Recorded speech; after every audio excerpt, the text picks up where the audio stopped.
Hello everyone, কেমন আছেন সবাই? তো অবভিয়াসলি আশা করি ভালো আছেন। তো যারা যারা চাচ্ছেন যে বিয়ে বাড়ির জন্য লোকাল বাড়ার জন্য বক্স বানানোর জন্য, এবং কি অনেকেই কমেন্ট করছেন ভাই BM 3 ইঞ্চি স্পিকার দিয়ে বক্স বানালে কেমন হবে, এবং কি যারা যারা চাচ্ছেন যে মূলত অল্প বাজেটের মধ্যে বক্স তৈরি করার জন্য প্রফেশনাল, তো তাদের জন্য মূলত আজকের এই ভিডিওটা। তো আজকে আমি শাবলা সাউন্ড অ্যান্ড ক্যাবিনেট সেন্টার থেকে আজকে আমি এমন একটি স্পিকার রিভিউ করতেছি সবার কমেন্টের উপরে। সেটা হচ্ছে BM এর 3 ইঞ্চি ভয়েস কলের একটি স্পিকার, আর এটা হচ্ছে 190 সাইজ ম্যাগনেট। আর এই স্পিকারটার সাউন্ড কোয়ালিটি খুবই সুন্দর, কারণ এটা দিয়ে একজোড়া বক্স ফিটিং হয়েছে যেটার সাউন্ড খুবই সুন্দর ছিল, এবং কি যে বক্সটা বাজানো হয়েছে স্ট্রেঞ্জার 1000 দিয়ে। তো আজকে আমি এই স্পিকারটার বিস্তারিত আপনাদেরকে বলবো। তো আপনারা যারা যারা যে এই ভিডিওটা যে দেখতেছেন বা এই স্পিকারটা কিনতে চাচ্ছেন, তো তাদের জন্য খুবই উপকৃত হবে।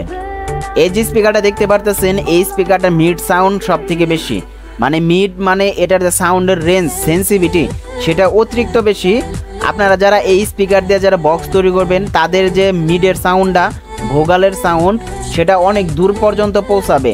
ব্যাস কম হবে, লো ব্যাসের সাউন্ডটা খুবই কম হবে, কিন্তু অতটাও না যেটা আপনাদের প্রয়োজন সেটুকু আপনারা দিতে পারবেন। অন্য স্পিকারের মতো ব্যাস কোয়ালিটি এতটা হবে না, বাট মিডের সাউন্ড এটা অনেকটাই বেশি হবে এই স্পিকারটাতে। আপনারা যদি এই স্পিকার দুইটা দিয়ে আর যদি ধীরে ধীরে হাই দিয়ে যদি একজোড়া বক্স ফিটিং করতে পারেন, সেক্ষেত্রে আপনারা অনেক সময় লাইভ প্রোগ্রামও করতে পারবেন ডেল্টা 7000 এমপ্লিফায়ার দিয়ে, অতিরিক্ত প্রেশার না দিয়ে শুধু ভোকালের সাউন্ডটা রেখে। আবার অনেকে এসে কমেন্ট করবে ভাই ডেল্টা 7000 দিয়ে এটা প্রেশার দিলে এমনি কাটা যাবো। ভাই এটা রাপ ইউজ করার জন্য আমি বলতেছি না, লাইভ প্রোগ্রাম, শুধু প্রোগ্রাম যেখানে সাউন্ড কোয়ালিটি শুধু প্রফেশনালভাবে রেখে তারপরে অপারেটিং করা হয়, সেই ক্ষেত্রের কথা আমি বলতেছি। আর যে স্পিকারটা দেখতে পারতেছেন, এই স্পিকারটা খুবই সুন্দর একটি স্পিকার। এই স্পিকারটা আমি যতটুকু ফিটিং দিচ্ছি, যে কটা বক্স, সব কটা বক্সে ফিটিং দিচ্ছি আমি JBL এর SR 125 বক্সের মধ্যে। তো ওইটার ক্যাবিনেটের মধ্যে এই স্পিকারটা সুন্দর সাউন্ড হয়। তো যারা যারা এটা নিতে চাচ্ছেন এই স্পিকারটা নিতে পারেন। এই স্পিকারটা magnet size 190 3 inch voice coil, আর এর ফ্রেমটাও কিন্তু অনেক সুন্দর মডেল করা হয়েছে। আর অল্প টাকার মধ্যে যে স্পিকারের পেপারটা দেওয়া হয়েছে সেটা আমার কাছে খুবই ভালো লাগছে। আর এই স্পিকারের রিং হচ্ছে 2 রিংয়ের স্পিকার। আপনারা আবার 2 রিংয়ের স্পিকার ভেবে আবার ভাইবেন না যেটাতে ব্যাস কোয়ালিটি বেশি হবে। আমি প্রথমেই বলছি, এটা দিয়ে আমরা বক্স ফিটিং দিয়ে সব থেকে রেসপন্স যেটা বেশি ভালো পাইছি সেটা হচ্ছে মিডের সাউন্ড। আর এটার সাথে আপনাদের ভালো পরিমাণে একটা ক্রসওভার ব্যবহার করতে হবে।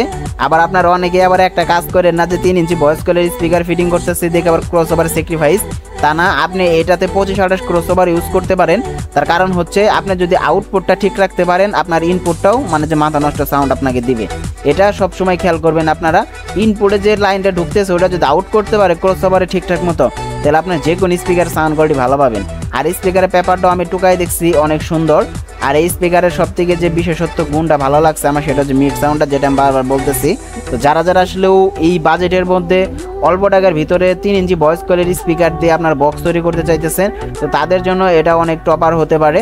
তার কারণ হচ্ছে একটাই, অনেকেই যে বাংলাদেশে বিভিন্ন জায়গায় বক্স কিনে প্রতারিত হইতেছে, তো কপি মাল কিনে আসতেছে, ভালো মাল নিয়ে আসতে পারতেছে না। তাদের জন্য এরকম বক্সে ফিটিং দিলে আপনারা ওরা ধরা বিয়ে বাড়ির লোকাল ভাড়া বলেন, তারপরে মানুষের সাথে সাইরা দেওয়া ভাড়া বলেন, এভরিথিং ছোটোখাটো প্রোগ্রামগুলো বলেন, ভোকালের প্রোগ্রাম, বিশেষ করে বাউল গানে বেশি খাটাইতে পারবেন যদি ভালো পরিমাণে প্রফেশনাল এমপ্লিফায়ার হয়। সব দিকে এই স্পিকারটা পারফেক্ট। তো তারপরেও যদি আপনারা আরও এই স্পিকার সম্পর্কে যদি বিস্তারিত চান অবশ্যই কমেন্টে জানাবেন।